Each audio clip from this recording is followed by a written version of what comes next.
What if Oberyn Martell smuggled Jon Snow to Dorne and hatched him a dragon? Let's explore the depths of it in the video. The bodies are already cold by the time Ned Stark steps out of the tower. 8 cairns. That is all that is left of the battle at the base of a tower deep in the Red Mountains of Dorne. 3 Kingsguard died defending that door, and 5 of the 6 men who rode south with Ned died trying to open it. Of them all, only one still breathes beside him now. His lone surviving companion stands at the foot of the mountain pass, with his hand resting on his sword hilt, watching roads that have been empty since morning, while Ned goes back inside to do what he came here to do. The tower room is a quiet horror. A woman lies in a bed of blood, barely alive. Her dark hair is matted to her face, her skin gone the color of cold stone. She is holding on past the point she should have let go, and when Ned reaches her, she finds the last of her strength, and she uses it. She says his name. Then she says it. "Promise me, Ned." He promises. He does not yet know what it will cost him. She tells him the child's name. She tells him who the father is.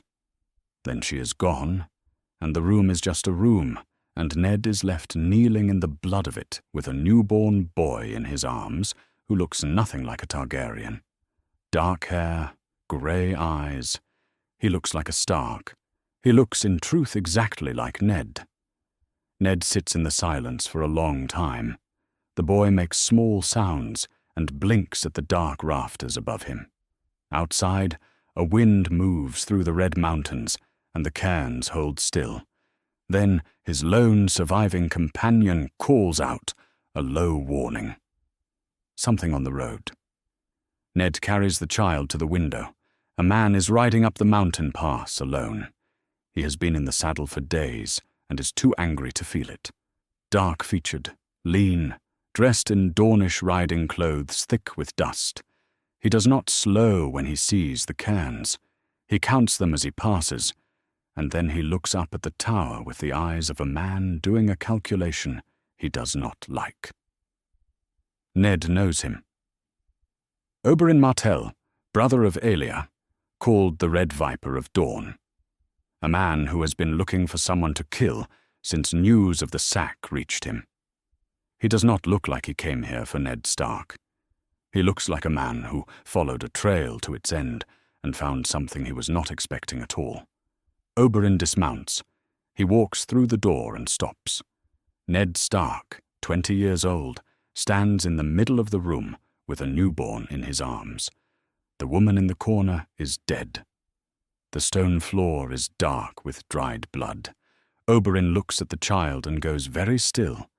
He figures it out in the time it takes to draw one breath. Rhaegar is dead at the Trident. Aelia is dead in King's Landing. And here at the end of a mountain road in Dorne is a living child with dark hair and grey eyes and the blood of the dragon in his veins. Neither man speaks for a moment. There is nothing simple to say. "You should go," Ned says at last. "Whatever you came for, there's nothing left here." Oberyn does not go. He crosses the room and looks at the child the way a man looks at something that changes all of his plans. "Rhaegar's," he says. Ned does not answer. His answer is in the way he pulls the boy closer. "The last of them," Oberyn says quietly. "Where are you taking him?" "North," Ned says. "I will raise him as my bastard. He will be safe." Oberyn looks at him for a long moment. "The north belongs to the new king. Every road between here and Winterfell belongs to the new king. Every lord between here and Winterfell owes his seat to the man sitting the Iron Throne." He says it the way men say the names of things they hate. You plan to hide a Targaryen heir inside his own kingdom. What happens when someone looks too closely at your bastard? What happens in 10 years when the boy starts asking questions about his mother? "I will manage it," Ned says. "You are 20 years old," Oberyn says. "You will manage it until you don't." He is not wrong, and Ned knows it. He has been Lord of Winterfell for less than a year. He made a promise to a dying woman, and he means to keep it. But Oberyn is laying out the problem with a kind of honesty that nobody who wants something from you ever bothers with. A Targaryen heir in Winterfell is a secret with too many edges. Given enough years and enough people, it cuts loose. Dorne, Oberyn says. My brother rules Dorne, a child with no particular name, fostered among the other wards at the Water Gardens. No one looks twice. Children move through Sunspear all the time. Common children, noble children, hostage children, all of them mixed together. No one asks where they came from. He lets that settle. The new king cannot reach Dorne. No army ever has. They argue in the ruin of the tower while the mountain sun moves overhead. Ned is not easy to move.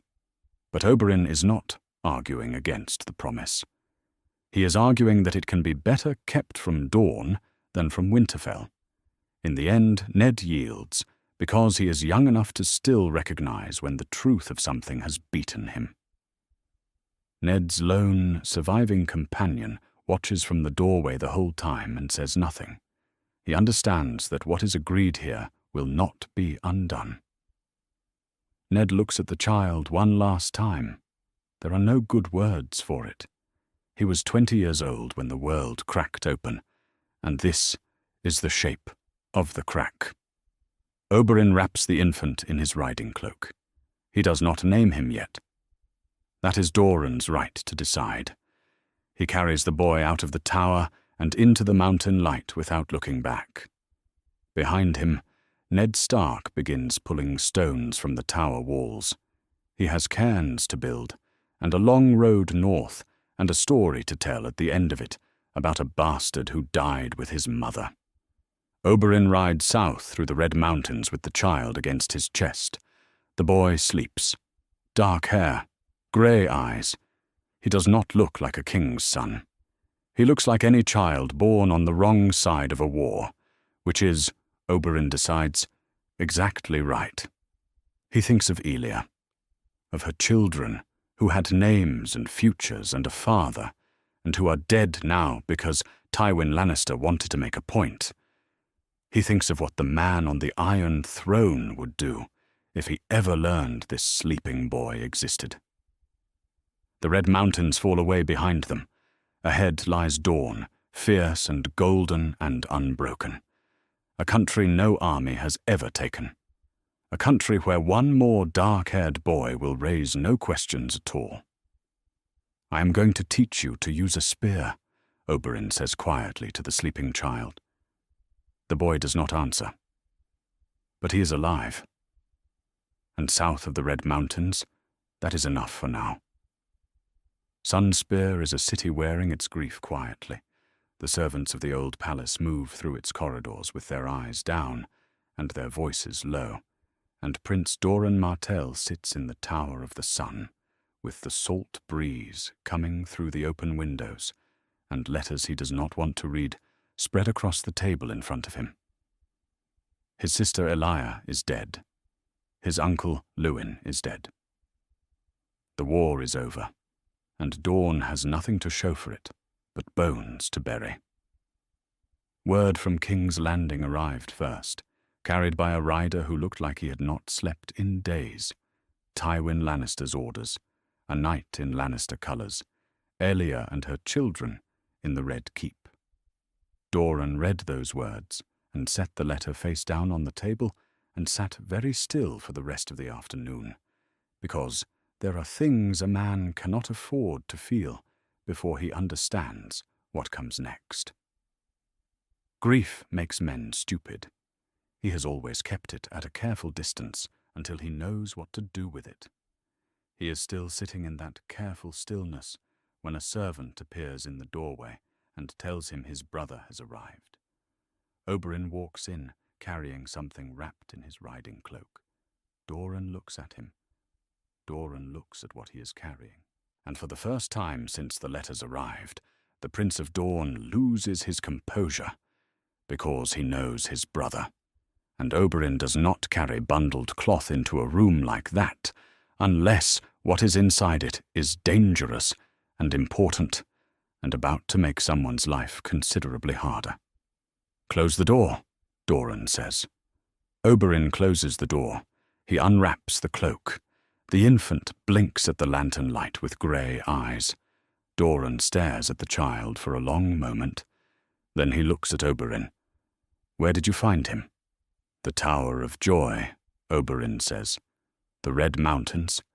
Ned Stark had him when I arrived. I made a different argument." "You took a Targaryen heir from Ned Stark." "I persuaded a Targaryen heir's guardian to place him somewhere safer," Oberyn says. Doran stands. He is 35 years old, and already carries himself like a man 10 years older, and the expression on his face right now is not grief, and it is not joy. It is the look of a man who has discovered that the problem he was carefully managing has become something else entirely. "You understand what you have brought into this palace," Doran says. "Rhaegar's son," Oberyn says. "Elya's nephew, by marriage. The last blood of the dragon. The last blood of a dynasty the new king is actively hunting," Doran says. "If anyone finds out this child is inside our walls, we do not receive a letter. We receive an army." "Dorne has never fallen to an army," Oberyn says. "Dorne has never given an army a reason like this." His voice stays level. Oberyn Martell does not shout when the stakes are high enough. His anger is cold and patient. "You should have left him with Stark." "In the new king's own kingdom," Oberyn says, "behind every lord who owes the throne his seat. On every road the throne controls." "You think that is safer than this?" Doran does not answer that, because the answer is no, and they both know it. He paces. He thinks. He looks at the infant in his brother's arms. Dark hair, grey eyes. The child looks nothing like a Targaryen. He could pass for a stone-cutter's son or a merchant's ward, or anyone's boy from anywhere at all. He has no silver hair, no purple eyes, nothing that marks him as what he is. He looks, if Doran is being honest with himself, like a boy from the north. And right now, looking like nobody is worth more than a fleet of ships. He is patient and calculating, and he sees further ahead than his brother. What he sees is this: the child exists. He is already here. Sending him away creates a trail, a witness, a piece of information loose in the world outside these walls.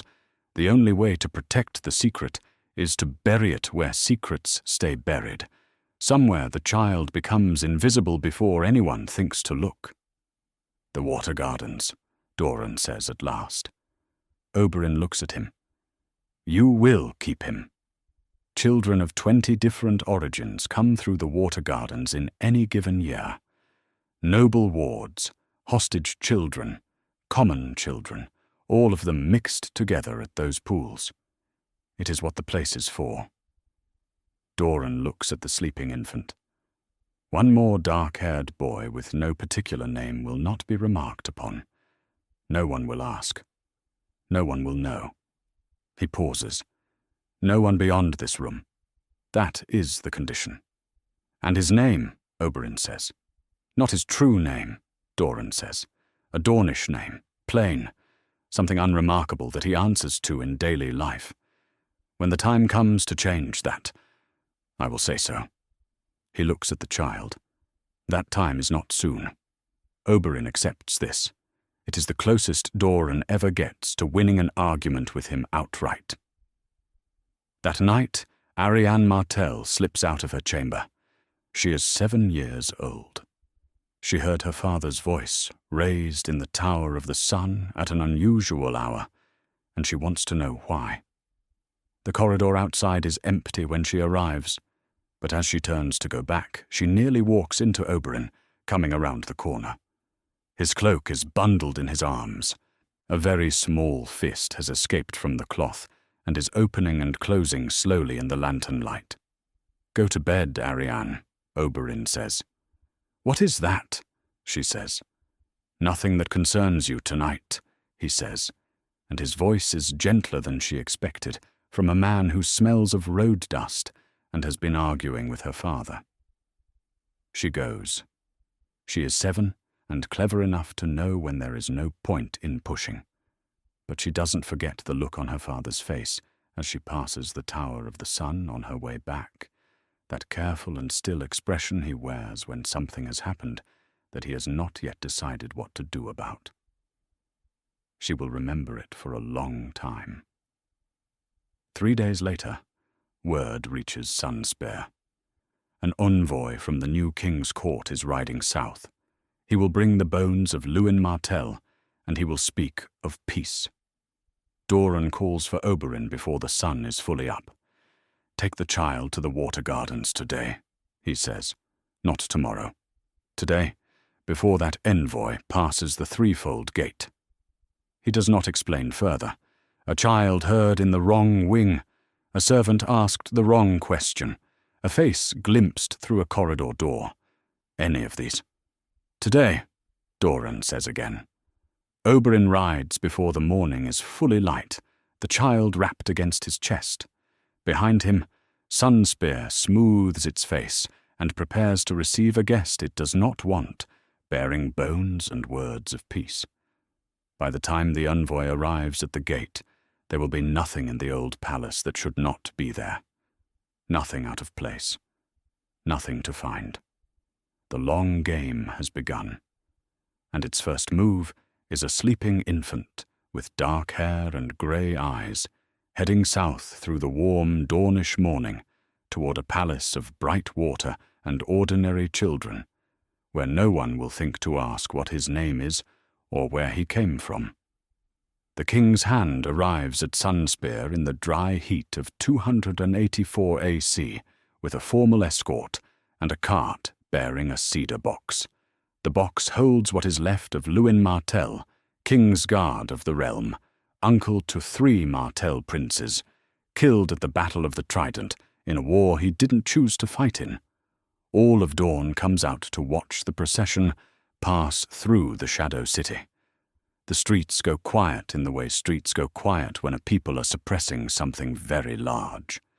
Women hold their children and say nothing. Old men look at the cedar box from doorways. The guards at the threefold gate stand straighter than usual. No one weeps.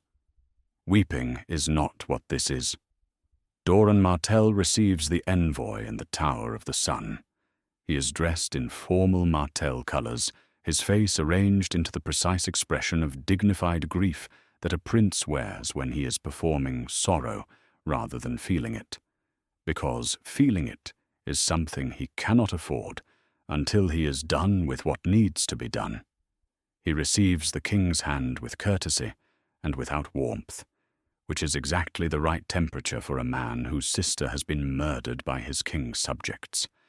Not cold enough to give offense, not warm enough to suggest he has forgotten anything. The king's hand presents the cedar box. He speaks of honor and respect for the fallen. He conveys his king's condolences and his king's sincere desire for peace between the Iron Throne and the proud principality of Dorne. Dorne listens. Dorne nods. His expression gives away nothing at all. The ceremony for Luwin takes place the following morning in the great square outside the old palace. The Dornish people fill it from wall to wall. They have come from the Shadow City, from villages across the surrounding countryside, from all the places that sent men south with Oberyn Martell when he answered the Targaryen call to arms. Dorne speaks of his uncle's honor and his service and his courage. He does not mention that Luwin marched to the Trident because Aerys had Elia in hand as a guarantee of his compliance, that Luwin went to war not as a soldier choosing his cause, but as a man with no other choice. He does not have to say it. Every person in that square already knows. Luwin's death was not a free death. It was the cost of a hostage arrangement, and his bones are being returned now as a courtesy from a throne that ordered a separate atrocity in the same week. The grief in the square is sharp and complicated because of it. There is shame inside it, the particular shame of a death that was not chosen freely, that was bought with someone else's life. Dorne speaks through all of it. His voice doesn't break. He is very good at this. Oberyn is not present. Dorne sent him to the water gardens with the infant before the envoy's party reached the city, and he has stayed there. This is correct. Oberyn, standing in a formal square with the king's hand 20 feet away, holding grief he cannot use yet for a sister he cannot publicly avenge, is a situation Dorne prefers to avoid entirely. Meanwhile, at the water gardens, the world is quieter. Oberyn sits at the long edge of one of the pools in the afternoon light, his boots off, his feet on the warm stone. The other children who use these pools are gone for the day, called in by their nurses and their servants, and the only sounds are water and the dry movement of palms in the hot breeze. The infant lies on a folded cloth beside him, barely a year old. Dark hair, still fine and thin against his small head. Grey eyes turned up at the sky. He does not look like a king's son. He does not look like the last blood of a dynasty. He looks like a very ordinary child who has recently discovered that his own toes are interesting and is spending some time on that. Oberyn watches him for a while in silence. Then he starts to talk. He speaks in High Valyrian, which surprises even him a little. Not full sentences, single words and short phrases. The old ones he spent years reading in the Citadel archives, in accounts of dragon lords and the freehold and the world before the doom. Fire, blood, dragon. Names that the old language holds differently than the common tongue does, with a weight in them, an older sound. The child does not understand any of it. He looks at Oberyn with grey eyes and makes a small noise and grabs his own foot with both hands. You will need to learn this properly, Oberyn tells him, shifting back to the common tongue. It is your family's language, or it was once. He leans back on his hands and looks at the sky. Your house's words are fire and blood. Those words were first spoken in this language. I do not know a great many things that matter yet, but I know that. He looks at the grey eyes looking up at him. We have time. That is one thing we have. The envoy leaves Sunspear 2 days later. He was received with ceremony and with dignity. He delivered what he came with, and was given a treaty and a formal meal, and the impression of a grieving but reasonable Dornish prince who wants no quarrel with the new king's realm. He rides north through the Dornish marches, satisfied, which is exactly what Dorne wanted him to be. Dorne rides to the water gardens the same afternoon. He finds Oberyn beside the pool, with the infant asleep on the stone next to him. Dorne lowers himself carefully into a chair nearby, and for a while neither of them says anything. The water moves.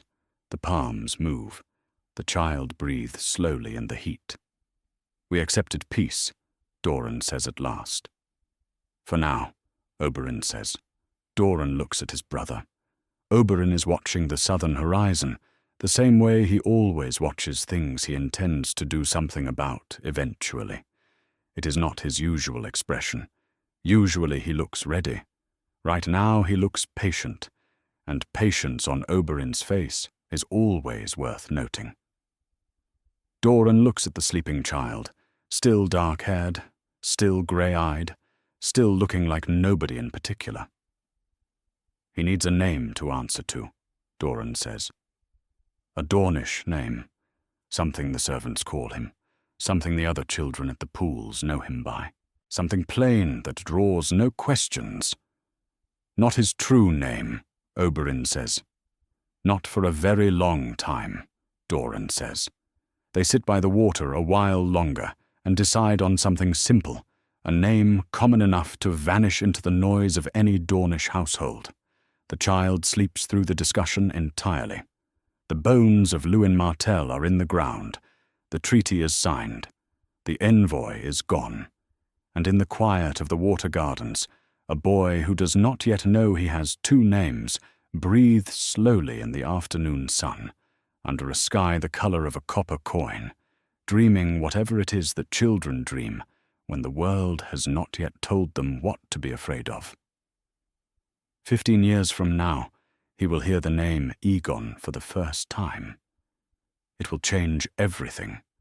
For now, he has a Dornish name no one will remember, in a country no army has ever taken, and that is enough. The water gardens exist outside of ordinary time in the way that old and beautiful places sometimes do. The pools catch the light in the early morning and hold it through the afternoon. Orange trees line the long walks between them, and in the summer the whole place smells of orange blossom and warm stone, and the particular kind of peace that comes from water in a very hot country. Children play in the shallows and dry themselves on the flat rocks and chase each other through the colonnades, and no one stops them to ask their names or their parentage or what house their fathers belong to. That is the point of the water gardens. Children from noble families come here alongside common children and the children of political arrangements from across Dorne, all of them mixed together in the water. And after a week it is impossible to tell which is which. The dark-haired boy with grey eyes fits into this easily. He is quiet and quick, and he is good at being unremarkable, which is exactly what Oberyn Martell needs him to be. He goes by the Dornish name they gave him. The servants use it. The other children use it. Dorne's stewards write it in the household records without curiosity. He is one of Prince Doran's wards. Wards pass through these gardens for a dozen different reasons. Nobody asks. In 287 AC, Doran's youngest son is born. Oberyn Martell arrives in the world small and loud, and with opinions about things from the first day. And when he is old enough, Dorne brings him to the water gardens where the other children are. The dark-haired ward is 4 years old by then. He watches the baby with the careful interest of a child who has grown up without anyone his own age, and is not quite sure what to make of having one. Oberyn watches him back. Within a season they are inseparable at the pools. Two small boys chasing each other through the colonnades and arguing about nothing, with no apparent understanding of what separates them. Oberyn is a Martell. The dark-haired boy is officially nobody. They get along perfectly.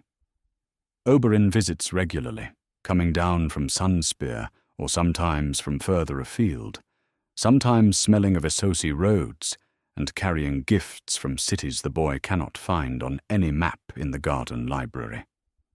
He always comes to the water gardens first. He finds the boy and takes him to the long practice yard behind the kitchen gardens, and they work. The spear first, always. Oberyn teaches him the Dornish way, which begins with footwork and ends with footwork, and has a great deal more footwork in the middle. Move fast.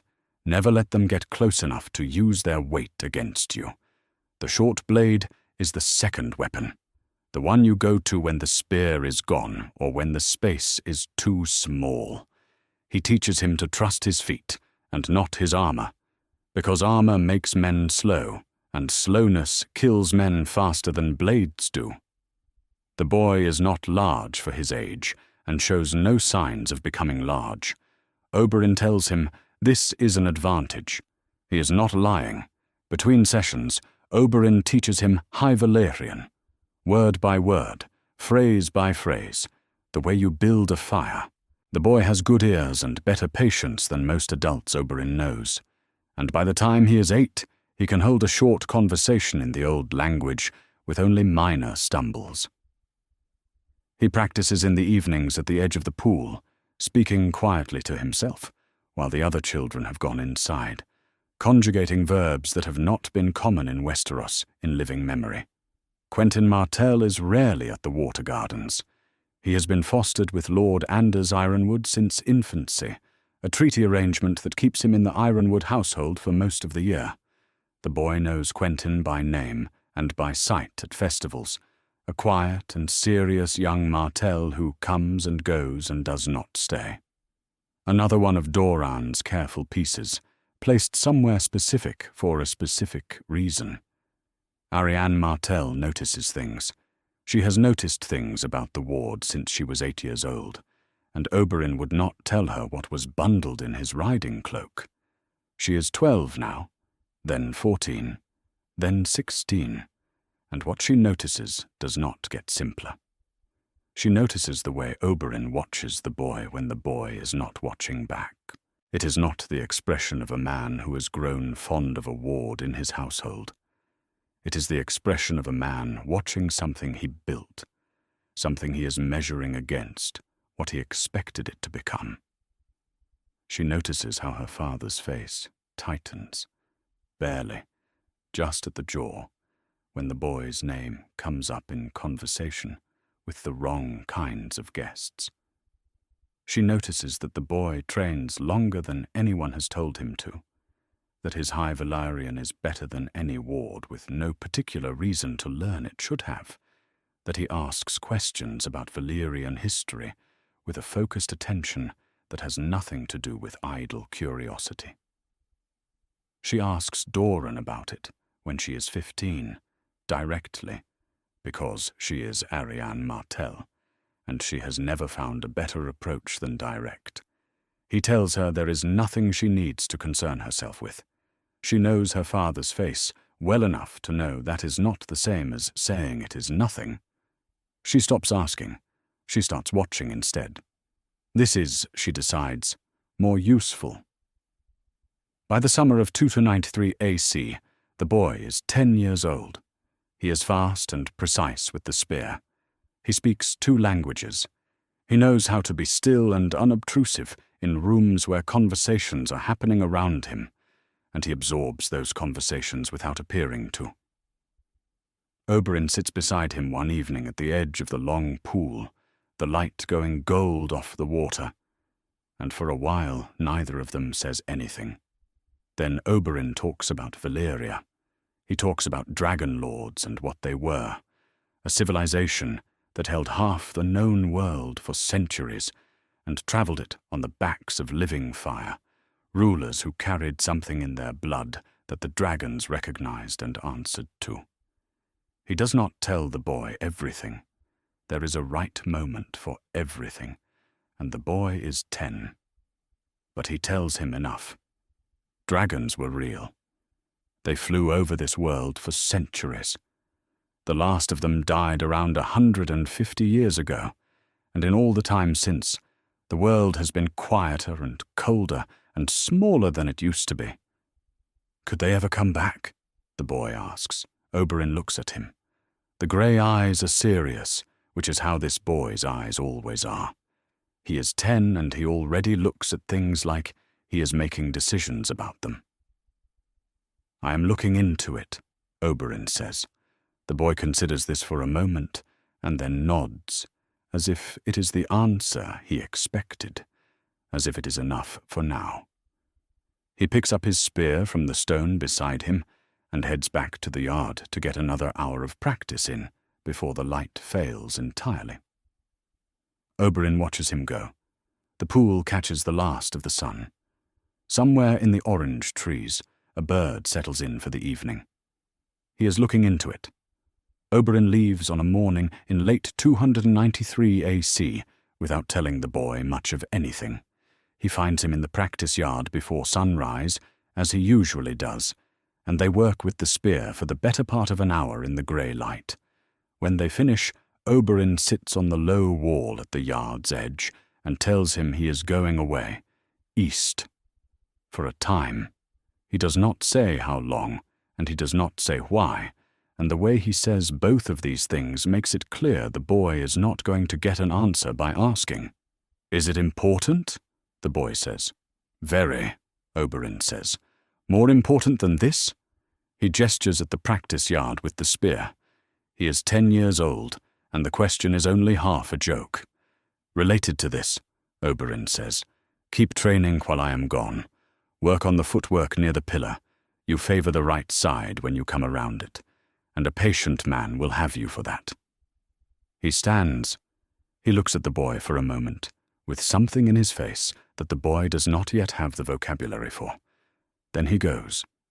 He spends 2 hours with Dorne in the Tower of the Sun. First, door closed. Whatever is said in that room stays there. Then he rides east with a small party, light and fast, taking the roads that cut quickly across the dry Dornish interior toward the coast. Oberyn's years in Essos were not wasted years. He went east the first time as a young man running from a duel, and came back with a citadel chain's worth of knowledge and a network of contacts he has spent every year since keeping warm. In the sellsword years he learned which men in the free cities deal in things that other men want kept quiet. Rare things, old things, items that have changed hands many times, and whose origins have grown conveniently vague over the generations. He knows the shape of that trade. He knows which conversations to start, and in which cities, and he knows better than to use his own name when he starts them. What he is looking for is not common. After the dance of the dragons, and the slow dying out of the dragons over the following century, the eggs they had not yet hatched were scattered.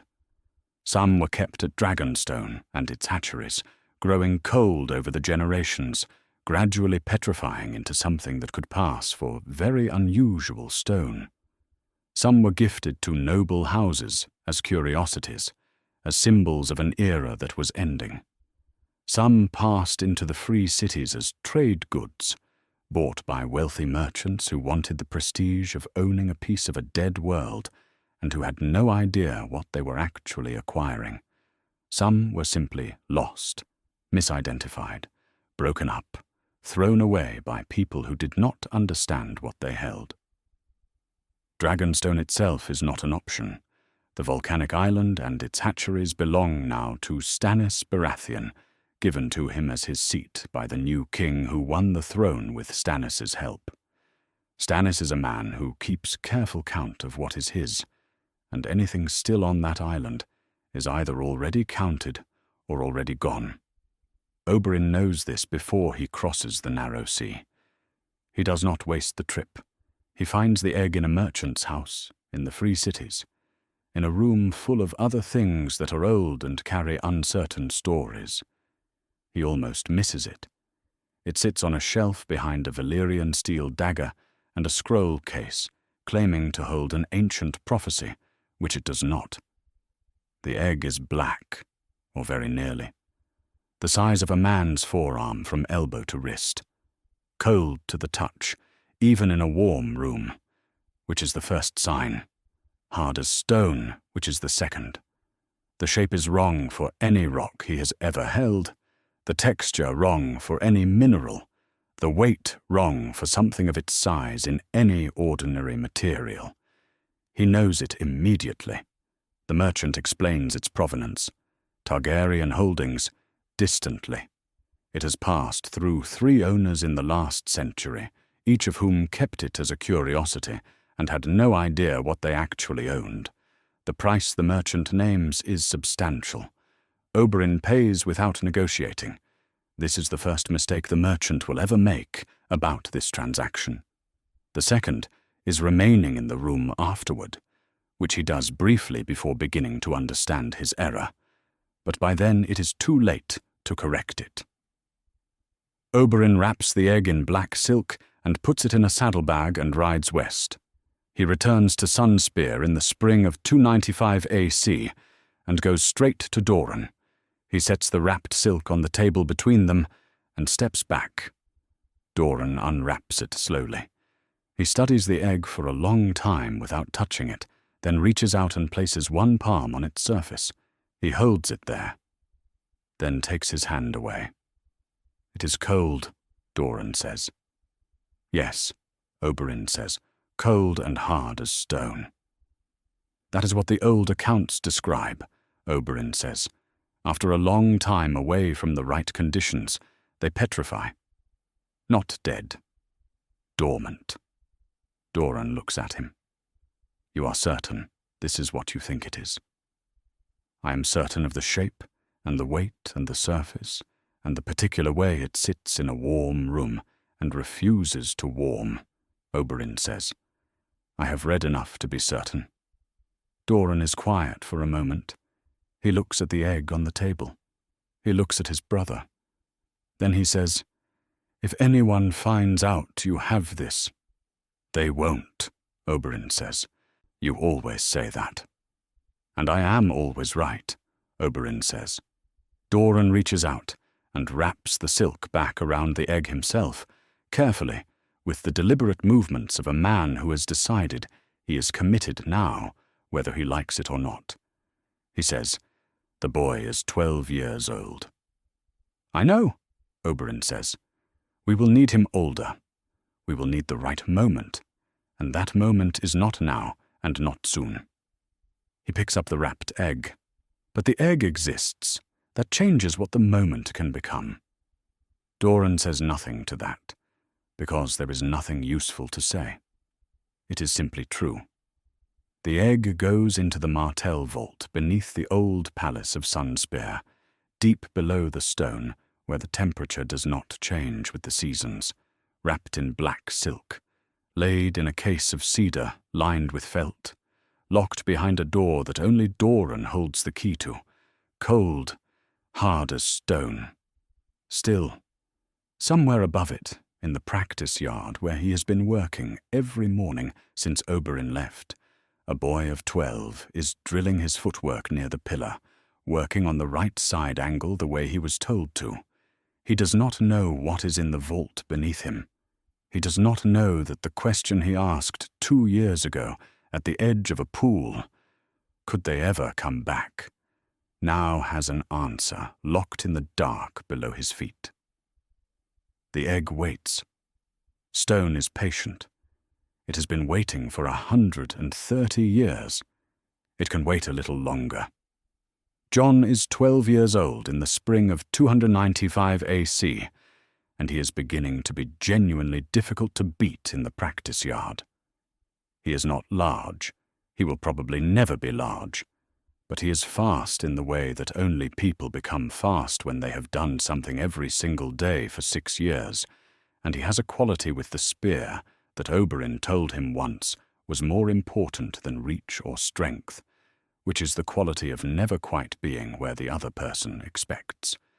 He speaks Dornish accented common tongue, and enough High Valyrian to count, to swear, and to ask directions. He has grown up in a palace full of other people's secrets, and learned, over 12 years, the particular discipline of not asking the questions that no one will answer. One evening in late spring, Oberyn finds him in the garden after the evening meal, and tells him to come. He leads him through the old palace to a room Jon has passed 12 times without noting, a plain door off a corridor with no servants assigned to it. Oberyn closes the door behind them and sits down, and the way he sits tells Jon this is going to be a conversation of the other kind, the kind where the information in it is real. Oberyn talks without pausing, and Jon listens. Rhaegar Targaryen was your father. Your mother was a northern woman, a Stark, a great lord's daughter, married to Rhaegar in secret before enough witnesses that the marriage holds under law. That marriage makes you legitimate. A legitimate son of Rhaegar Targaryen is the rightful heir to the Iron Throne of the 7 Kingdoms, if such things are counted honestly, and if the people doing the counting are prepared to fight and die for what they count. The man currently sitting the Iron Throne believes Rhaegar abducted and wronged your mother, and would see any Targaryen heir dead. Your name is Aegon, the 6th of that name. Oberyn delivers all of this plainly, without flourish, the way he explains a fighting technique. Here is the fact. Here is its consequence. Here is what you do with it. Jon sits across from him in the unlit room and does not say anything for a long time. Then he says, "Why are you telling me now?" Oberyn stands. He goes to the door, and then through it, down into the lower reaches of the palace, and Jon follows. He watches Oberyn unlock a heavy door with a key from his own belt and step into the cool dark below. A lamp is lit, shelves and cases along the walls. On a cedar stand near the back, wrapped in black silk, something the shape and length of a man's forearm, Oberyn lifts it and carries it out into the lamplight. Jon looks at it. He reaches out and touches the surface. Cold, completely cold, even here in the underground warmth of a Dornish summer. A dragon egg, Oberyn says. Petrified, not dead. He sets it on the stand between them. Eggs kept too long away from the right conditions go to stone. The dragon lords of Valyria knew how to bring them back. Fire, Targaryen blood. Something they called the bond in the old language. I read the accounts at the citadel, the Valyrian histories, the records of the hatching rites. He looks at Jon steadily. Your house's words are fire and blood. Those words were first spoken by people who flew on the backs of living fire and knew what the words meant. I believe you can do what they did. Jon looks at the egg. He asks, "And if I cannot?" "Then we are where we are now," Oberyn says. "Nothing is lost. Nothing changes." He holds Jon's look. "But if you can, everything in the Seven Kingdoms changes. Every calculation about every throne and every house changes. Do you understand what I'm saying?" Jon touches the egg once more, still cold. He takes his hand away. "When?" he says. "Not yet," Oberyn says. "When the time is right, when Dorne decides." Jon nods. He has learned over 12 years to accept Dorne's when and to trust that it is not the same as never. Oberyn Martell is 19 years old and has been watching the corridor for 2 hours. She sees them come out together. She sees the look on Jon's face, and she sees the look on Oberyn's face, and the two of them together tell her everything she needs to know about what has happened in that room, even if they tell her nothing about the content. She knows her uncle's face when he has just handed something irreversible to someone. She goes to Dorne that night without pretense, directly, and finds him in the Tower of the Sun, where she knew he would be. He tells her. He lays it out the way he always lays things out, clearly and without drama, and she sits across from her father and listens completely and does not show him what it does to her on the inside. "Does this mean he is heir to the 7 Kingdoms?" she asks when he finishes. "It means he is a target," Dorne says. "Does he know that now?" "As of this evening, yes." "What are we going to do?" she says. "Wait," Dorne says. She looks at her father. She is 19, and she has been waiting for something without a name for her entire life. And now the thing has a name, and she is being told the answer to it is still waiting. "I am tired of waiting," she says. "I know," Dorne says. He says it without apology and without pleasure, because he is not unaware of what he is asking. "I know." She goes. She does not tell him she accepts it. Oberyn Martell does not lie to her father about things that matter.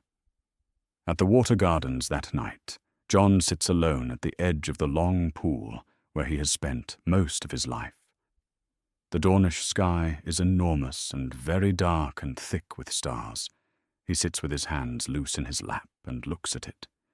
He has a name he was never told.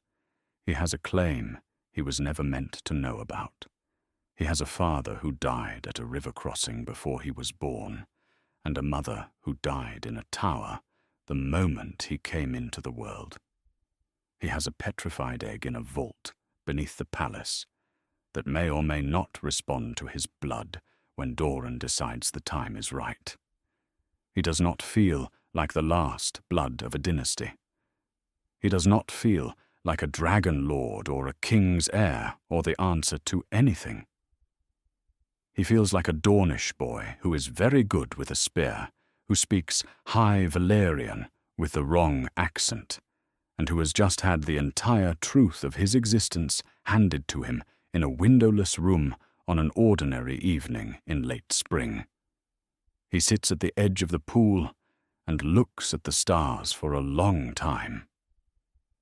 The stars are not in the business of telling people what to do next. He will have to figure that out himself. He has learned to be patient. That, at least, is something. The Raven from King's Landing arrives in 298 AC, and it changes the way Dorne reads the board. The King's Hand is dead. The Baratheon King is riding north himself to name Ned Stark as the new Hand of the King. This means the King is leaving King's Landing.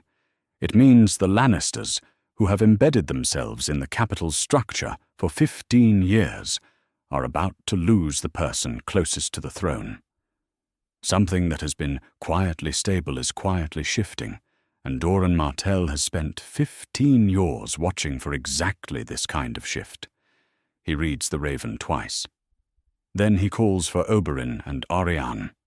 They meet in the Tower of the Sun, the three of them, as they have met perhaps a dozen times over 15 years, when the question of Jon and the egg and the moment required the three of them together. Dorne lays out what he knows. The Lannisters have been consolidating for a generation. The Queen, her children on the throne beside the King, the whole machinery of court built around Lannister proximity to power. And now the King is riding north, and a new hand is being named from outside that arrangement. The pieces are moving. Something is beginning. Oberyn says, "Now." "No," Dorne says. "If we wait for it to settle, we do not wait for it to settle," Dorne says. "We wait for it to fracture. There is a significant difference." He looks at his brother steadily.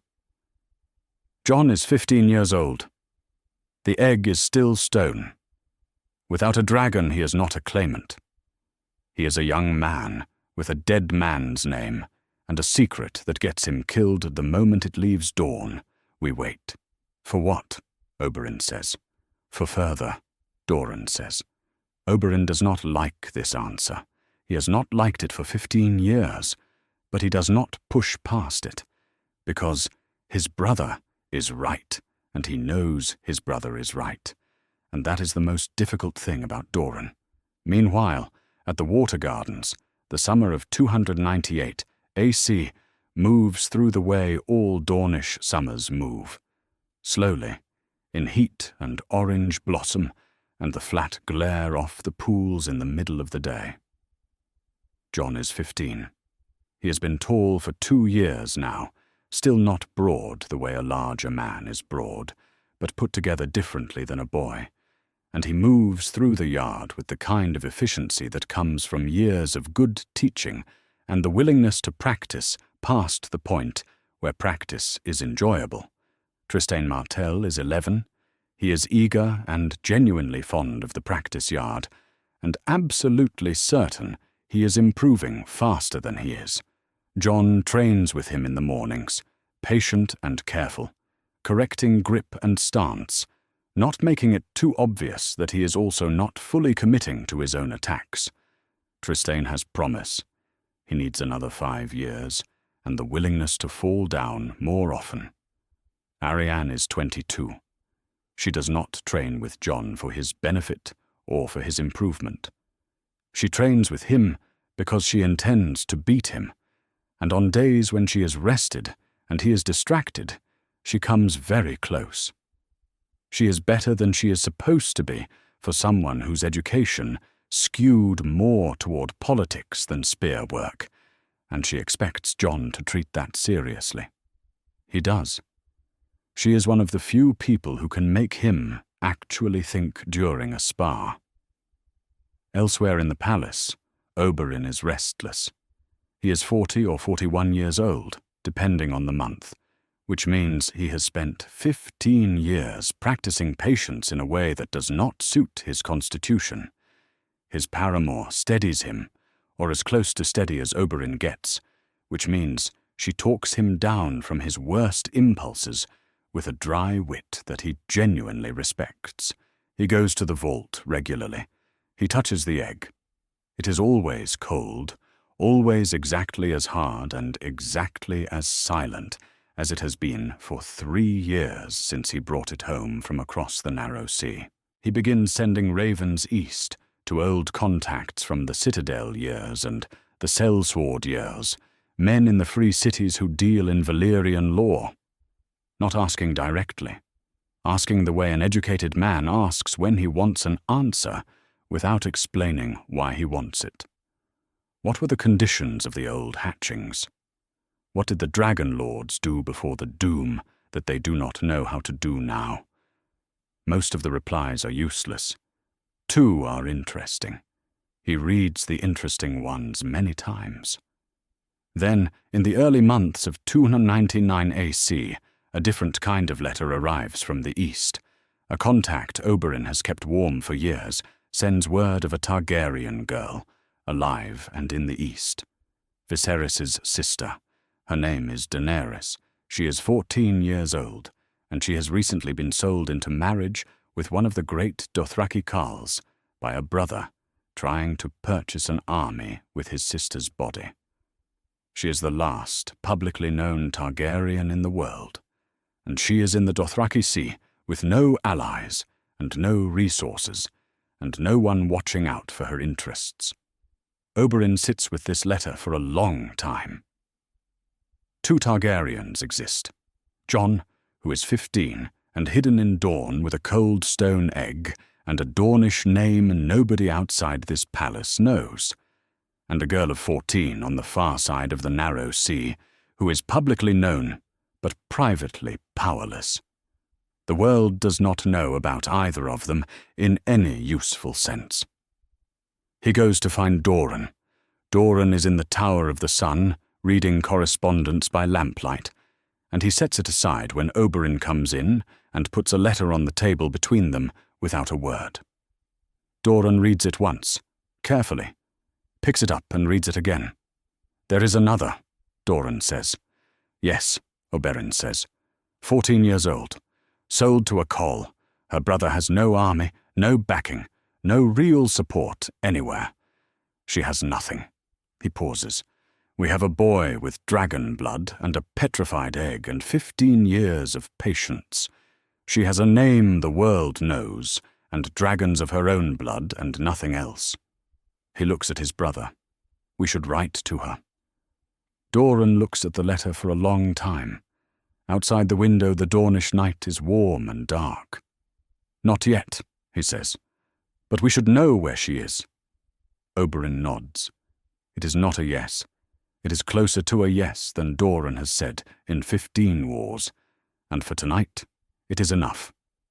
The ravens start arriving in clusters in the late summer of 299 AC, and none of them bring good news. Ned Stark is dead. Beheaded in King's Landing on the order of the boy now sitting the Iron Throne, and the execution has not been absorbed quietly. Robb Stark, 16 years old, and freshly proclaimed king in the north by his lords, is marching south with a northern army at his back. The Baratheon brothers are each pulling at the throne from separate directions. 5 kings are tearing at the realm simultaneously, and not one of them has a spare moment to look south toward Dorne. Dorne reads the ravens at the long table in the Tower of the Sun, one after another, in the order they arrived. Oberyn stands behind him, with his arms crossed, and says nothing until the last one is set down. 5 kings, Oberyn says. Yes, Dorne says, and not one of them is watching Dorne. Someone is always watching Dorne, Dorne says, but he says it without his usual conviction, and he picks up the raven about Robb Stark and reads it a second time. 16 years, Oberyn says. You told me to wait for the realm to fracture. It has fractured. Robb Stark is marching. The capital has just executed its own hand of the king. Half the lords in the realm are choosing sides, and the other half are waiting to see who wins before they decide. He uncrosses his arms. The egg has never been tried. We do not know that it cannot hatch. We know it has not hatched because it has never been given the chance. The hatching requires fire and Targaryen blood. Jon has the blood. The fire we can provide. He pauses. If it works, everything changes. If it fails, we lose firewood and one night of sleep. Doran sets down the raven. He looks at the table full of letters for a long time. 5 different pieces of news from 5 different directions, all saying the same thing. The world is coming apart, and no one has enough hands to hold it. He closes his eyes. Far from Sunspear, he says at last. 3 days into the desert at minimum. No servants, no witnesses, no trail. Do it where there is no one to see and nothing to connect it to this palace. He opens his eyes. If it fails, it never happened. And if it works, Oberyn says. Then we will have a great deal to discuss, Doran says. Oberyn and Jon ride south the following week. The egg is wrapped in its black silk and packed like something unremarkable, nothing to catch the eye of anyone they pass on the long desert roads. Jon is 16 years old. He is nearly as tall as Oberyn now, and he rides well, and he keeps his expression neutral on the road the way he has kept it neutral his entire life, because the Water Gardens taught him early that a readable face is a liability. He does not ask many questions. He already knows where they are going, and approximately why. They camp on the 3rd night in a stretch of desert far south of the roads and far south of any village, where the ground is packed, pale and hard, and the horizon runs uninterrupted in every direction. No smoke, no sound except the wind, and, somewhere distant, the sound of something moving in the dark that does not come closer. Oberyn builds the pyre himself while Jon watches. The fire and blood lore from his citadel years is thorough. The old Valyrian accounts, the histories of the hatchings before the doom took Valyria and everything in it, the records the Maesters preserved and half understood. The principle is simple in theory. Targaryen blood, fire, the will to hold both. He works carefully, constructing the pyre the way the old accounts describe, and when it is built, he places the egg in the center and stands at the edge of the wood. He speaks the words. The old High Valyrian phrases from the Dragon Lord histories, the ones he has been practicing in private for 3 years. He speaks them correctly, as far as he can tell, in the accent the histories suggest, and with the cadence the records indicate. Whether any of this matters, he does not know. He is working from texts that are 200 years old, describing practices that ended even before the texts were written. He does his best. Then he looks at Jon. "Step in," he says. Jon looks at the burning pyre. He is 16 years old, and he has been taught since he was old enough to hold a spear that when the fear comes, you move through it. That is the whole of what Oberyn has tried to give him. Not the absence of fear, but the ability to walk toward it anyway. He has walked toward it in the practice yard every morning for 10 years. He walks toward it now. He steps in. The fire rises around him. Desert wood burns fast and very bright, and the heat hits him like a wall the moment he is inside it.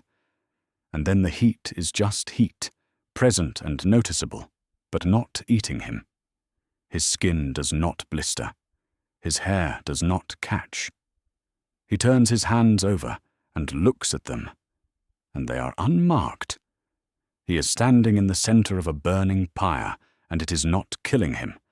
And this is strange enough that he is quiet inside it for a moment, just looking at his own hands while fire moves around him.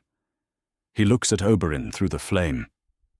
Oberyn is perfectly still at the edge of the pyre, watching with everything he has. The egg sits in the heart of the fire, glowing orange gold in the heat, and for one moment it seems alive in a way it has never seemed alive before. A faint pulse just beneath the black surface, a sense of something pressing outward from the inside. Oberyn leans forward. His breath comes out. Then nothing. The pyre burns on. The pulse, if it was there, is gone. The egg sits in the fire as the wood burns lower and the light begins to go, and gradually it is just stone again, just a black thing in cooling ash. Jon steps out when the fire is low enough. He is completely unmarked. Ash on his boots and his hands. Nothing else. He stands in the ruin of the pyre and looks at Oberyn, and his face asks the question his mouth does not. Oberyn walks into the ash and picks up the egg. He turns it over in his hands. Hard. Cold, already losing the warmth of the fire as if the fire never reached it. He looks at every part of the surface and finds nothing changed. No crack, no shift, no mark. He looks at Jon. Jon is standing in the middle of the burned-down pyre, unhurt, watching him with steady grey eyes, waiting. He is 16 and he looks like a Stark in this light, all dark hair and patient expression, and that quality of endurance that the North breeds into its people. He does not look like a dragon lord. He does not look like any particular thing. He just looks like himself, waiting. Oberyn looks at him for a long time. Then he says quietly, "Look at you. Fire does not touch you." He holds up the cold egg. "That is not nothing." Jon is quiet a moment. Then, "It is not enough, either." "No," Oberyn says. "Not yet." He wraps the egg back in its silk and tucks it under his arm. "But fire does not touch you. That is the proof we needed of what you are." He looks out at the dark desert around them. The rest will come. He does not know, standing in the cooling ash on that desert night, how it will come. He only knows that he is right. He has been right about this boy since he was a bundle of cloth in a dying tower in the Red Mountains, and he has not stopped being right yet. They camp in the dark and do not speak much more. The stars are out over the desert, enormous and indifferent. The egg sits cold in its silk beside the fire they build for warmth. It failed. The boy did not burn. Both of these things are true, and the distance between them holds everything that is coming next. The news from King's Landing arrives on a grey morning in 300 AC, and Oberyn reads it in the Tower of the Sun with the particular stillness of a man who has been waiting nearly 18 years for exactly this kind of opening. Tyrion Lannister stands accused of poisoning the boy king at his own wedding feast. A trial by combat has been called. Tyrion has demanded a champion to fight in his name. The crown's champion, the man fighting to prove the imp's guilt, is the Mountain. The Lannister knight who held Oberyn Martell in Maegor's Holdfast in 283 AC and did not stop. The man whose name Oberyn has been carrying in his chest like a stone since the day he learned what happened in King's Landing. Someone has handed him a legal arena and placed that man inside it. He goes to find Dorne. Dorne is already at the table in the Tower of the Sun with a raven in front of him, and his face composed in the careful way it gets when he has had a few minutes to prepare for his brother's arrival. He looks up. "You are going," Dorne says. "Yes," Oberyn says. A long silence. Dorne sets the raven down with deliberate care. He does not say, "You will get yourself killed." He has been saying a version of that for 30 years, and it has not changed anything. What he says is, "Come back." "I will," Oberyn says.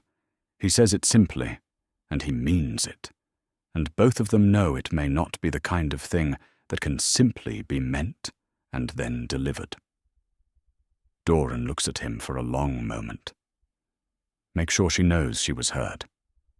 She will know, Oberyn says. They will all know before I am done. He finds Jon in the practice yard the next morning at the grey edge of dawn. Jon is 17 years old and already mid-drill when Oberyn arrives, which means he was there before the sun, which means he already heard something, and is working it through his body, the way he has always worked things through his body since he was 8 years old. Oberyn watches him from the gate. The spear work is clean, very clean. The footwork is near perfect, including the right side near the wall, which took years of correction to get there. He is fast enough now that Oberyn has had to work honestly in their recent sessions. Oberyn walks in and picks up a spear from the rack without announcing himself. They spar without speaking, and for a long time. Oberyn is still the faster man, but the margin is not what it used to be, and he knows Jon understands this because Jon presses him to the edge of the yard twice in the first 10 minutes, pressing hard and not offering any extra distance. Both times Oberyn extracts himself on his own terms rather than necessity, which is a narrower difference than it appears. Something settled in Jon after the desert pyre, after the night of standing in the fire, unburned with a cold stone egg, and no answer, and just the bare fact of the fire choosing not to kill him. That settlement has finished happening. He is not performing anymore. He is simply there, in the yard, fully present and committed. When they stop, Jon is breathing hard. He plants his spear in the packed earth. "How long will you be gone?" "I do not know," Oberyn says. Jon looks at him, the grey eyes steady and reading, the way they have been steady and reading since he was a boy of 10, who had already learned not to show too much. "Are you coming back?" Oberyn bends to pick up his spear from where it fell. He is quiet for a moment. Then, "If I do not come back, the egg will know when it is time. You will know." He sees something move at the edge of Jon's expression, barely visible. He continues before the boy can speak. "Trust yourself. Trust what you already know about what you are. That is the thing I have been trying to give you since you were old enough to hold a spear, and it is the only thing that will serve you when I am not standing next to you in the yard." He tucks the spear under his arm and reaches for his cloak. "Your right side is still slow near the pillar. Work on it before the heat comes." He rides north the following morning with his paramour beside him and 2 outriders at their back, and he does not turn on the road to look back at Dorne. In the weeks that follow, Jon trains alone. The practice yard feels larger, with only 1 person in it. He works anyway, because Oberyn made working alone into a habit early enough that it runs on its own now, and because there is nothing useful he can do with the thing in his chest except keep his hands busy. Oberyn Martell is 24 years old. She fills the time that the yard does not fill.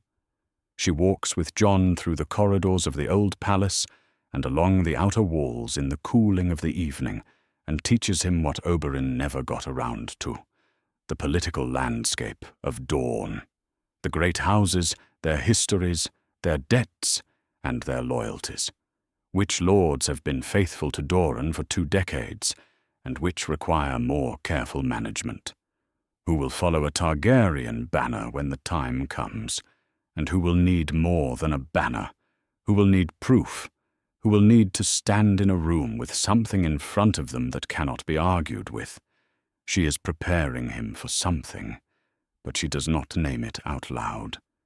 Jon understands this, and lets her keep teaching, because what she is teaching is real, and his gaps in it are real, and he has never seen the point in pretending otherwise. Dorne reads the ravens from King's Landing and gives Jon summaries. He does not say what he expects. The raven that matters arrives in the early months of 301 AC. Jon is in the yard when Doran's steward crosses the stones toward him. and he knows what it is before the man opens his mouth. He follows the man to the Tower of the Sun. Arianne is already there, standing at the window with her back to the room. Dorne is at the table with the raven in front of him, and his face composed with a particular quality of stillness that is different from his ordinary stillness. Dorne speaks plainly. Oberyn had taken the trial and fought as Tyrion Lannister's champion. He was brilliant in the yard. Faster than anyone watching had expected, and more skilled than the Mountain had any credible defense against. He wounded the man. He had him on the ground. And then he stopped. He stood over the dying Mountain and demanded a confession, demanded the man speak Elia's name and say who had ordered what was done to her. And in the moment he stood over him and waited for that, the Mountain's hand found his leg and dragged him down, and the Mountain crushed his skull. Oberyn is dead. Tywin Lannister, who had ordered Elia's murder, was killed by Tyrion Lannister the same evening, with a crossbow in the Tower of the Hand. Tywin did not survive to know what his knight had done to the champion who bested him. Jon reads the raven when Dorne hands it across the table. He reads it once, and then reads it again. He sets it down on the table, with his hand flat on top of it for a moment. Then he sits on the floor of the Tower of the Sun with his back against the stone wall, and does not say anything. Nobody asks him to stand. He stays there until the light in the room changes, and then he goes somewhere else, and Dorne does not follow him. 3 days later, Jon unlocks the vault beneath the old palace. He has not told Dorne he is going there. He went down through the passages beneath the palace in the deep part of the night, through the heavy door, and he sat down on the cold stone floor with the egg cradled between his palms. He has no plan for being here. He came because he did not know where else to go. He talks, not in any particular language.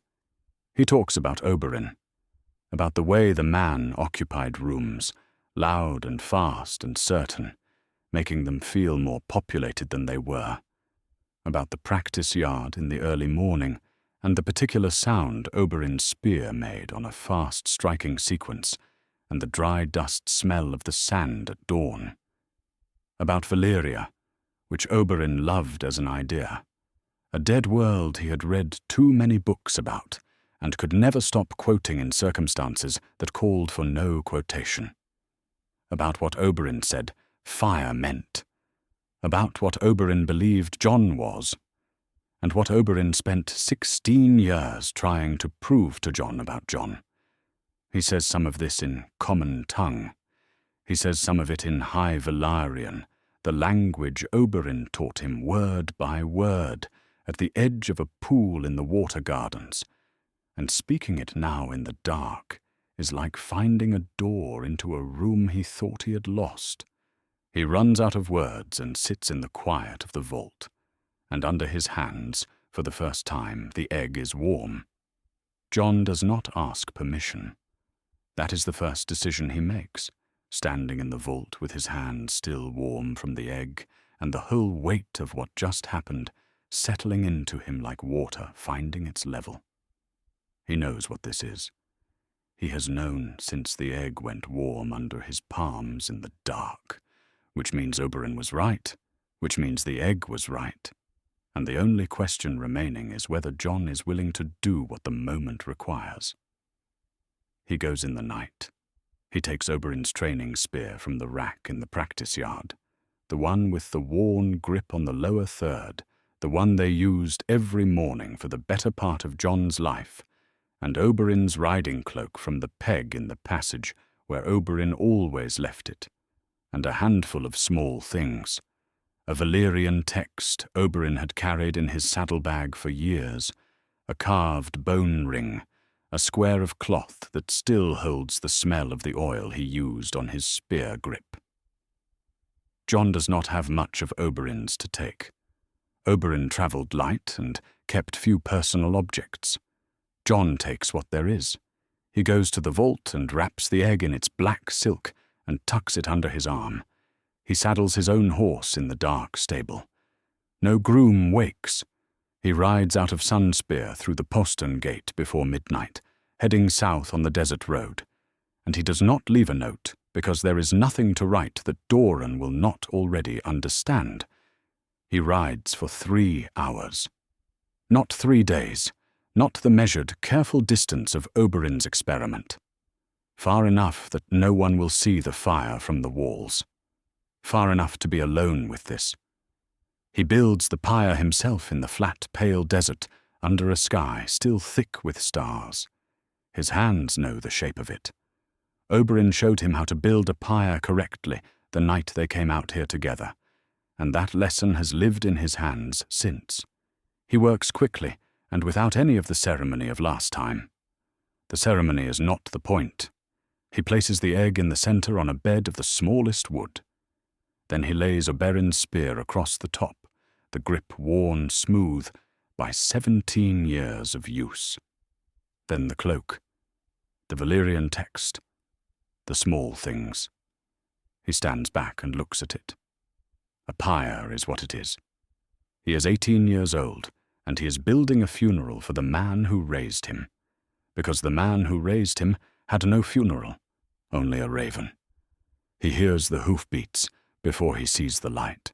Arianne rides in from the north with a lamp, and she slows when she sees him, and brings her horse to a stop at the edge of the firelight he has not yet made. She is 25 years old, and she has been up all night, which her face does not particularly show, because she has Doran's face when she needs it. She looks at the pyre. She looks at Jon. He looks at her. She does not speak. He turns back to the pyre and lifts the torch. The fire takes quickly in the dry desert air. Oberyn's spear catches before the wood does. The grip oil, probably, or the wrapped leather, or the particular quality of Dornish desert night that dries everything to the bone. Oberyn's cloak goes next, curling at the edges, and then taking the flame all at once, and the smell of it is burning wool, and the particular oil he used, and the dry desert wood underneath. Jon stands at the edge of it and watches. He is not running an experiment. He is not following a procedure from a text. He is burning what is left of the man who raised him in the place where fires happen, and the egg is in the center of it. He steps in. The fire wraps around him and does not burn him, as it did not burn him before, as it has apparently never burned anyone of his blood. He walks to the center of the pyre through the flame and reaches down and picks up the egg from the burning wood. It is warm, warmer than the vault, warmer than any place it has ever been in his hands. He holds it against his chest. He closes his eyes. He says Oberyn's name. He says it in common tongue, and then in High Valyrian, the language Oberyn loved, the language he taught Jon in the evenings at the Water Garden's pool, word by word over 6 years, because a dragon lord should speak the language of dragon lords. He says his own name after that. The name Oberyn told him in a windowless room in the old palace when he was 12 years old and old enough to carry the weight of it. Aegon. Not the false name he has answered to his whole life. The other name. The real one. He does not know if any of this is the right sequence of words or the right kind of fire or the correct set of conditions. He knows the egg is warm and the fire is not killing him, and Oberyn believed absolutely in what Jon was. He has spent 17 years learning to trust Oberyn's certainty when his own runs out. He holds the egg. He stays in the fire. Arianne watches from outside the ash ring. Dawn begins to grey the far eastern edge of the desert, a thin line that has nothing to do with the pyre's light, which is doing something she has no word for. A pyre built on the wood Jon carried out of Sunspear in a single saddlebag should be burning lower by now, fuel spent, light dying. It is not. It is burning hotter.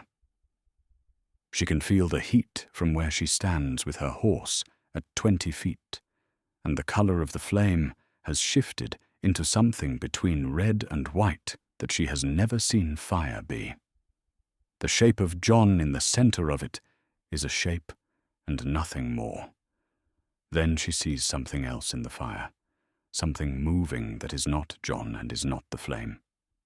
The fire stops, all at once, as if it simply decided to. The light drops and the heat drops, and the pyre is ash and cooling ember, and the first grey line of desert dawn spreading out flat and wide in every direction. Jon walks out of the ash ring, unmarked as before. Ash on his boots and his hands and his face. Dark hair and grey eyes, the same face he has always had, which gives away nothing until you look at his hands. In his arms, curled against his chest, is something that is alive, and was not alive before tonight. Black scales, still damp from whatever they came from. Red eyes, open, looking at the desert and the sky, and Orianne with a gaze that is flat and bright and completely present. Small as a large hound, folded against Jon's chest, its tail draped over his forearm and moving slowly. A dragon. Arianne does not say anything. She has words for most things. She does not have words for this. Jon looks down at the creature in his arms. It turns its head and looks back at him, red eyes steady. Then it makes a sound that is not a hiss and not a cry, and is not quite like anything that has made a sound in the last 150 years. Jon holds it, and it settles. Dorne arrives as the sun clears the horizon.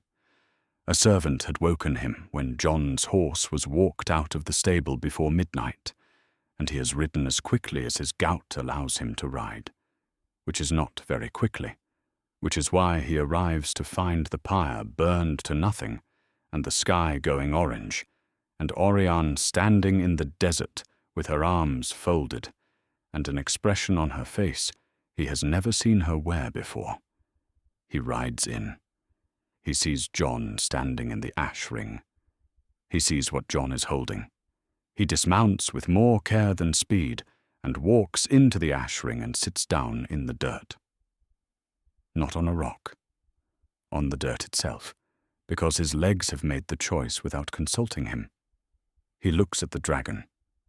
The dragon turns its head and regards him with one red eye, flat and considering, and then turns away. Apparently, he is not the most interesting thing in this desert. Dorne sits in the ash for a long moment. He says, "Oberyn always did believe in you." He stops. Jon looks at him. Arianne looks at him. "Now I do too," Dorne says. The dragon shifts on Jon's shoulders and flicks its tail once in the cooling air. The Dornish sky above them is going gold and orange and enormous, the way it always goes at dawn, as if it has nowhere to be and all the time in the world to be beautiful about it. Dorne looks at the black scales and the red eyes and the living, breathing, impossible thing that his brother spent 17 years and his life trying to bring into the world. He sits in the dirt of the desert in the morning light and feels the particular weight of having been patient long enough. It is a different weight than he expected, heavier than grief, lighter than hope. Something in between that does not have a common name, but that he recognizes, sitting here in the ash in the early light of 301 AC, as the thing that has been waiting at the end of the long game all along. He does not move for a while. Nobody does. The dragon settles on Jon's shoulders and looks at the horizon. The horizon looks back, the way Dorne has always looked back at the things that try to move it, patient and still and entirely unbroken. The dragon grows faster than a horse grows, and with considerably less subtlety. Within 3 weeks of the hatching, it has moved from Jon's arms to a perch on the stone wall above the water garden's courtyard. Within 6 weeks, It is roosting on the roof of the eastern wing, and the servants are having firm and regular opinions about it that reach Doran's ears multiple times per day. The creature is black and red-eyed, and it has not harmed anyone, but it has destroyed an irrigation pipe with its tail, taken tiles off the east wing roof, and produces the kind of sound at irregular intervals in the deep night that wakes every person in the palace. It follows Jon. Where Jon goes, it circles overhead at a height that is becoming more impressive with every passing week. Doran convenes his council. He sits in the Tower of the Sun with Arianne at his right, and a raven scroll he has been studying for 2 days on the table before him. He says, "We can no longer wait. The dragon is visible from the Shadow City. Within a month, every trading road in Dorne will carry the news whether we send it or not. We choose whether this story is ours to tell or someone else's rumor." He looks at the table. He looks at Arianne. "Call the lords." They come in from across Dorne over 10 days. The great bannermen and the heads of the ruling houses, the men and women Doran has managed and cultivated and occasionally carried for 2 decades. They ride into Sunspear, and they see the thing circling against the bright Dornish sky above the water gardens, and nearly all of them go quiet in the moment of seeing it. There is nothing to say. No one alive has ever seen one. Even the oldest of the lords, who can remember everything back to Doran's father's time, has no frame for the shape that is circling above the towers of Sunspear in the clear morning air. They gather in the great hall. The room is full, and the room is quiet in a way that is different from ordinary quiet, a waiting that has weight. The dragon has landed on the outer rampart. They can hear it through the stone. They can feel, in the floor, the particular vibration of something very large and alive repositioning itself on the wall above them. Doran enters. He moves slowly, as his gout demands he move, but he fills the room the way he fills every room, which is completely and without theatre. Jon walks at his left, Arianne at Jon's other side. Jon is 18 years old, dark-haired, grey-eyed, wearing no marks or titles, his face giving away nothing. It is the same face he has had since he learned as a small child at the water gardens that a readable expression is a liability. Doran stands at the front of the hall. "You have questions," he says.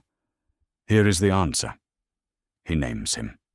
Fully, without abbreviation, Aegon of House Targaryen, 6th of his name, son of Rhaegar Targaryen, and a daughter of House Stark, joined in secret ceremony before witnesses whose names Doran has preserved for 18 years, a legitimate heir to the Iron Throne of the 7 Kingdoms, raised in Dorne, alive. The room does not move. The dragon on the rampart outside makes a sound. The debate runs for most of the afternoon, and it is real. These are not men and women performing doubt for form's sake. They have real fears, and the fears are grounded in real history. Dorne remembers the Targaryen Wars, the Boneway and the Prince's Pass, the campaigns that brought nothing but graves, the generation of Dornish dead stacked against the full weight of the Iron Throne. Doran's sister murdered in her own capital city. Oberyn Martell forced to his death at the Trident by a king who held his niece hostage. The peace Dorne has lived under for 17 years is an uncomfortable peace. But it is a peace, and the lords who have built their lives inside it are not wrong to fear what happens when it ends. The argument on the other side is older and harder, and standing in the room, making sounds through the window. Dorne has never been conquered. 7 kings tried before the Targaryens signed a treaty instead of winning a war, and the Targaryens had dragons. Whatever occupies the Iron Throne now does not have a dragon. The last dragon in the world died 150 years ago, and the man who holds one is standing in this hall. Jon stands at the front of the room, while the lords argue, and says very little. He has never been comfortable claiming the right to speak over a room full of people who have lived longer than he has, and know more than he does about most of what they are discussing. He is not a politician. He is what he is, and the argument that carries his side of the room is not made with words. It is made when the dragon comes off the rampart and lands on the windowsill with a sound like something large and certain finding its place, and every conversation in the hall stops at once, and 40 lords of Dorne turn to look at the black head and the red eyes considering them through the stone window frame. The raven arrives from Essos in the 4th hour of the debate. A servant brings it to Doran on a cloth tray. Doran takes it and reads it. His face goes to the precise composition it goes to when the information is significant, and he has not yet decided how to deliver it. He looks up at the room. "There is another," he says. He explains. A Targaryen girl named Daenerys, Rhaegar's sister, sold into a Dothraki marriage at 14 and now 17 years old. The raven is old, carried across the narrow sea by a contact who did not understand the speed it required. The news inside it is older still. Daenerys Targaryen walked into a funeral pyre on the Dothraki Sea 2 years ago and walked out of it with 3 living dragons. She has 3. Jon has 1. She is Rhaegar's sister, which makes her Jon's aunt by blood, and she has been in Essos building something while Dorne has been watching the ravens from King's Landing. Jon looks at Doran. "We should write to her," Doran says. The vote is taken at the end of the day, with the light coming low and gold through the high windows of the Tower of the Sun. It is not unanimous. 4 lords of Dorne vote against, which means they vote for the peace that left Oberyn Martell's murder unanswered for 18 years. Doran notes their names and does not expel them from the hall. He has worked with harder material. The rest vote for Aegon Targaryen. The Martell banner goes up in the Tower of the Sun beside a Targaryen banner that Doran has apparently had made and stored for some time, which no one in the room comments on. The red sun pierced by the gold spear on orange, the sigil of Dorne's ruling house, alongside the 3-headed dragon of the old dynasty. The room watches them rise, and the room is quiet. But it is a different quiet now. This is the quiet of something that has been decided. Trystane Martell stands in the doorway, 14 years old, and has been there for the last hour without anyone telling him to leave.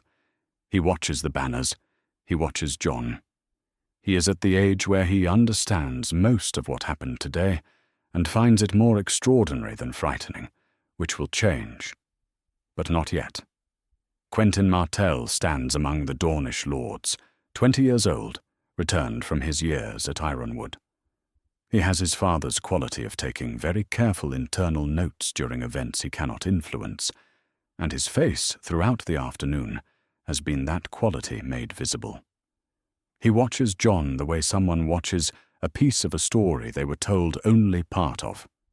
Jon stands at the front of the hall when the vote is done and looks at his dragon, which has come through the window and is now on the stone floor behind Doran's chair at a size that is no longer small. The dragon looks back at him with its red eyes, patient and entirely present. The words of House Martell are unbowed, unbent, unbroken. This family has lived by those words through a century of grief, through murders and hostages and wars they did not start, and peace terms they did not choose. They have never broken. They have never bowed to what the rest of Westeros assumed was inevitable. Today they declared for a dead prince's son with a living dragon and sent a raven east to the woman who has 3 more. The words have the same shape they have always had. But standing in the Tower of the Sun, with the banners rising and the dragon watching from the floor, they weigh something different than they did this morning. They weigh like something that is about to be proven. Jon flies on a morning in 302 AC, and the world is changed. The dragon rises from the courtyard of the water gardens in the grey before full dawn, fast and powerful in a way that is still startling even to Jon, who has spent months learning the difference between a creature that wants to fly and a creature that is flying. The wind hits differently up here. Everything is different up here. The water gardens fall away below. The pools, the orange trees, the colonnades where he chased Trystane when they were children, and where he drilled his footwork 10,000 mornings. They look small from above. Not small in the way that things are diminished. Small in the way that things are clarified, when you have enough distance to see their whole shape at once. He turns north above the gardens and the dragon banks with him, reading the thermal coming off the pale stone walls of Sunspear, the way a horse reads a rider's weight. The towers of Sunspear rise below, the tower of the sun catching the first direct light of the morning and going gold on its upper face.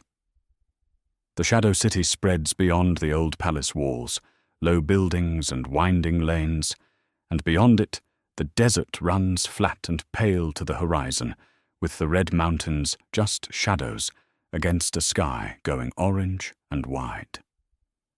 Oberyn would have loved this. Jon does not say it out loud. He thinks it in the way he thinks of Oberyn constantly now, not with the sharp grief of the early months, but with something that has no clean name, something closer to the way you carry a teacher. They become part of how you see things, and you cannot separate their lessons from where your own mind would have arrived on its own. He drops lower over the Shadow City, and the dragon responds to him the way a good horse responds to a skilled rider. Not with total compliance, but with something better, a shared reading of the wind and altitude and the moment. He flies low over the lanes, and the people on the rooftops stop what they are doing and look up and go still. He can see their faces from this height. He brings the dragon down in the main square of Sunspear. The crowd that forms is not planned. They come from the lanes, from the gates, from the walls where the guards are standing very still, from the doorways of the buildings fronting the square. Children arrive first, which is how it always goes. Then older people who cannot stop themselves from following. No one alive has seen this before. The oldest person in Dorne was born long after the last dragon died, and their oldest grandparent was born after that. There is no frame for what is standing in the square, and the effect is a silence that has weight, a crowd of people who might otherwise be very loud, going completely quiet. The dragon folds its wings. Jon steps off. He is wearing Dornish clothes. He has a spear on his back, the training spear, the one worn smooth by Oberyn's grip across years of practice, repaired and kept. He is not wearing a crown. He does not intend to wear a crown in Sunspear, not today, not when the people looking at him are the people who made him. He speaks. He does not say he is Aegon Targaryen, rightful heir to the Iron Throne of the Seven Kingdoms. He says, I grew up here. I trained in these yards and swam in these pools and learned every language I know from the people of this city and this palace. Whatever I am, Dorne is what made me. He says, I am asking Dorne for nothing it has not already given me. He says, I am going to need you. The crowd is quiet for a moment after he finishes. Then it is not. Arianne finds him when the crowd has gone and the dragon has retreated to its perch on the palace wall. She walks beside him through the outer grounds in the morning heat and lets a comfortable stretch of silence pass before she speaks, which is a habit she learned from her father. What do you intend? She asks. Dorne first, Jon says. "The rest of Westeros is tearing itself apart. When it finishes, there will be a question of who puts it back together. I want to be the answer to that question, not another thing making it worse." Arianne considers this for a moment. "That sounds like Dorne," she says. "I know," Jon says. She walks another few steps. "It also sounds like Oberyn," she says, "but quieter." Jon looks at her. He laughs, actually laughs, a short and genuine sound that catches him off guard. Arianne smiles, which in Dorne is an expression that contains a great deal more than it shows. Doran watches the dragon from the Tower of the Sun. He sits in his chair at the high window with his gout worse than it was the month before, and worse than it will be the month after, and he watches the black shape circling against the orange sky over Sun Spear with an attention that is not quite joy and not quite grief, and is in fact both at once in the same place, which is the particular quality of endings that have been a very long time coming. He is 54 years old. He has been playing this game for 19 years, and there were many mornings in those 19 years when he was not certain it had a winning position. He thinks of Aelia. He has always thought of Aelia, her laugh at things not quite funny enough for other people, her particular directness, the quality of her intelligence that was different from his own, and that he has missed every day for 19 years like an absent hand. He thinks of Luwin. He thinks of Oberyn, 25 years old and furious, and absolutely certain he was right, walking into the old palace with a sleeping infant, bundled against his chest in a riding cloak. He was right. The long game pays off slowly. The paying off looks different than you imagined while you were waiting. There are people you wanted to see it who are not here to see it. None of that changes the fact that it paid. He watches the dragon circle over his city and sits in the tower and lets himself feel the full weight of it without moving. Jon stands on the walls of Sunspear at the end of the day, with the dragon settled beside him and the desert going dark in the east. He looks north, across Dorne, across the Stormlands, and the Reach and the Riverlands, and the long, cold distances of the north, stretching up toward the ice at the edge of the world. A continent that does not know he exists yet, or does not believe it, which is close to the same thing. Somewhere across the narrow sea, the woman who is his aunt has 3 dragons, and an army and a name that is also his, and a claim that sits alongside his own, and letters are already traveling between Dorne and Essos that will change the shape of what comes next.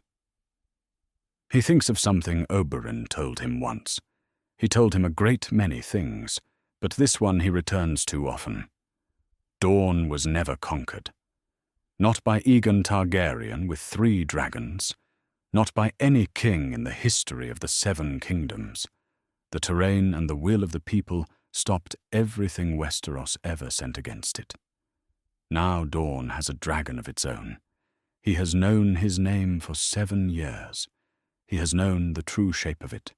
Aegon, the 6th of that name, son of Rhaegar, son of Dorne, for less time than that. But standing on the walls of Sunspear in the last light of the day, with the desert cooling in every direction, and the dragon's warmth against his side, and 19 years of this country in his hands and his feet and his bones, he knows for the first time not just who he is, but what it means. The math has changed.